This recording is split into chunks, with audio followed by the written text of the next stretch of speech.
मुस्लिम नेता का कहना ये भी है हैदराबाद में वो होंगे, लेकिन उत्तर प्रदेश की जनता उनको पसंद नहीं करती। बाहर से आए हैं तो इतना फर्क नहीं पड़ेगा। अगर उत्तर प्रदेश की जनता उन्हें पसंद नहीं कर रही होती तो सर आप मेरे पास नहीं बैठे होते। ओवैसी जी ने कब कहा कि मुसलमान एक हो जाओ? उन्होंने कभी नहीं कहा। ओवैसी साहब का बहुत सीधा सी एक बात है, वो जो समाज का सबसे कमजोर तबका है, वो मुसलमानों का हो, वो दलितों का हो, वो SC ST कोई भी हो, वो ब्राह्मणों में क्यों ना हो, वो प्रकाश में क्यों ना हो, जिसके साथ एक्सप्लॉयटेशन होगा, जो कमजोर वर्ग होगा, वही साहब उसकी बात कर रहे हैं। इस वक्त कमजोर वर्ग सबसे ज्यादा है ही मुसलमान। सेक्टर कमेटी की रिपोर्ट कहती है कि मुसलमानों की हालत जो है वो दलितों से बदतर है। इसका मतलब दलितों की हालत अच्छी नहीं है, उनकी हालत भी खराब है ना, तो मुसलमानों की उनसे भी बदतर है। कि जब भी किसी पर जुल्म हो रहा होता है और जब हम उसको बचा रहे होते हैं, अब ये इसे इत्तेफाक समझ लीजिए या इस देश की बदकिस्मती समझ लीजिए, हमारी बदकिस्मती समझ लीजिए, तो वो निकलता मुसलमान है। लेकिन जैसे मुस्लिम वोट हमेशा बढ़ता है, कई पार्टियों में चला जाता है, तो जब ओवैसी जी बोलेंगे कि आप कुछ हमसे भी जुड़ जाइए, तो आपको नहीं लगता बीजेपी का रास्ता सीधा साफ हो जाएगा? देखिए, बीजेपी का रास्ता तो पिछले 30 सालों से इन्होंने साफ कर रखा है। आज से 30 साल पहले बीजेपी क्या 2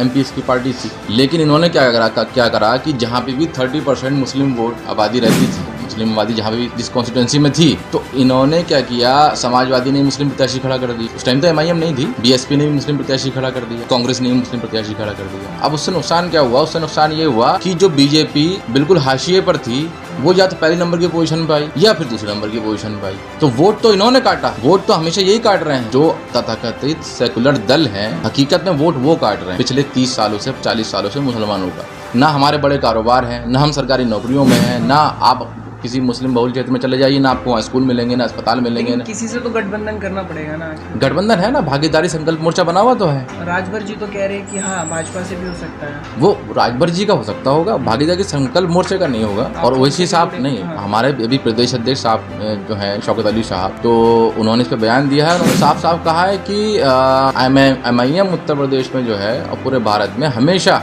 बीजेपी को रोकने का काम करेगी, हम बीजेपी के साथ नहीं जाएंगे। ऐसे बयान आते हैं ओवैसी जी के यहाँ से। जो मुस्लिम वर्ग है वो मुस्लिम वर्ग ही नहीं कहेंगे, हिंदू वर्ग जिसमें शायद ब्राह्मण हो, दलित हो, वो सब एक दिखाई देते हैं। तो आपको नहीं लगता जब इस तरह एक कम्युनिटी की बात होगी, उनको करनी चाहिए ना? सभी की बात कर रहे हैं, सभी की बात। ये तो वो लोग अपने अल्फाज हमारे मुंह में डालने की कोशिश करते हैं, हम तो सभी की बात कर रहे हैं। ओवैसी साहब, हमारा तो नारा जय भीम से शुरू होता है। अगर कल को ब्राह्मणों पर जुल्म करना शुरू हो जाएगा तो भाई हम ब्राह्मणों की बात करनी शुरू कर देंगे। तो आप ये कहेंगे आप ब्राह्मणों की बात क्यों कर रहे हैं? अरे भाई, जिस पे एक्सप्लॉयटेशन हुआ है उसकी बात करी जाएगी। कुछ मुस्लिम नेता का कहना ये भी है हैदराबाद में वो होंगे, लेकिन उत्तर प्रदेश की जनता उनको पसंद नहीं करती। बाहर से आए हैं तो इतना फर्क नहीं पड़ेगा। अगर उत्तर प्रदेश की जनता उन्हें पसंद नहीं कर रही होती तो सर आप मेरे पास नहीं बैठे होते। नहीं, चुनाव लड़ रहे हैं हम तो जानना चाहते हैं ना। तो वही तो मैं जानता हूँ कि मुरादाबाद की जो जनता है क्या चाहती है। मुरादाबाद की जनता बदलाव चाहती है, पूंजीवाद से, परिवारवाद से। ये जो अमीरों ने यहाँ पे एक नेक्सस अपना क्रिएट कर लिया है और उन लोगों ने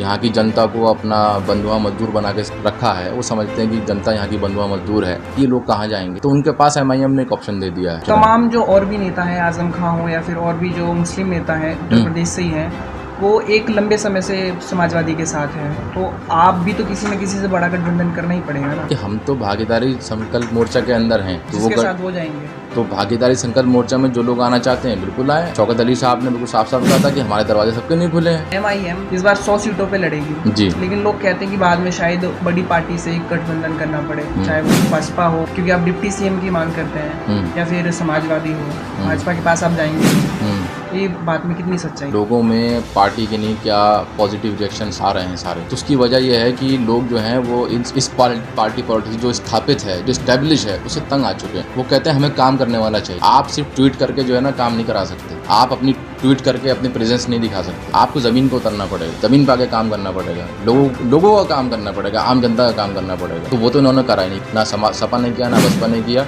बीजेपी तो सरकार में हो तो करेगी नहीं। तो इस चीज से लोग तंग आ चुके हैं। MIM के रूप में उनके पास एक ऐसा ऑप्शन दिखाई दे रहा है, लोगों को एक उम्मीद दिखाई दे रही है। और असदुद्दीन ओवैसी साहब की लीडरशिप इतनी करिश्मेटिक है कि उनको ये समझ आ रहा है कि जब अगर हम इस पार्टी को वोट करेंगे तो ये पार्टी हमारी तकदीर बदल देगी।